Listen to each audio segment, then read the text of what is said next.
நகரத்தில் வசித்து வந்தாள். அவளுக்கு இலவசமாக கிடைக்கும் எதையும் விரும்புவது இருந்தது. ஒரு நாள் அவள் தெருவில் நடந்து சென்றபோது ஒரு பழைய நூலகத்தின் அறை ஒடுங்கி இருப்பதை கவனித்தாள்.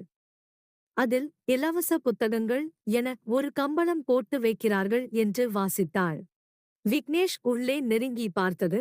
அங்கு பல நூல்கள் மீது ஏதாவது உங்களுக்கு பிடித்திருந்தால் எடுத்துக்கொண்டு செல்லலாம் என்று எழுதப்பட்டிருந்தது. அவள் அதிர்ச்சி அடைந்தாலும் சிறிது சந்தேகமும் கொண்டாள். எப்படி இப்படி ஒரு விஷயம் சாத்தியமாகும்?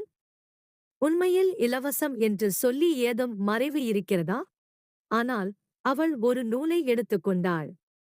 அவள் வாசித்தபோது அது பழைய ஒன்றாக இருந்தாலும் ஒரு பெரிய அறிவையும் அனுபவத்தையும் கொண்டது என்பதைக் கண்டாள். மக்கள் அதை இலவசம் என கொடுத்தாலும் அந்நூல்கள் அவர்களின் அறிவு, கதை மற்றும் மெய்நிகர் வலிமையை பகிர்ந்து கொள்ளும் முயற்சியையே காட்டியது. விக்னேஷ் அந்த அனுபவத்தை நினைத்து, உண்மையான இலவசம் என்பது எந்த பொருட்களையும் பெறுவதில்லை என்ற கருத்தில் இல்லை என்பதை அறிந்தாள். அது பகிர்ந்து கொள்வது, மற்றவர்களுக்கு நன்மை செய்வது என்பதுதான். அவள் இன்று புதிய புத்தகத்தோடு வெளியே வரும்போது மனதில் ஒரு அழகான சிந்தனை தோன்றியது. இலவசம் என்பது ஒரு உரிமை அல்ல, ஒரு பணி ஆகும்.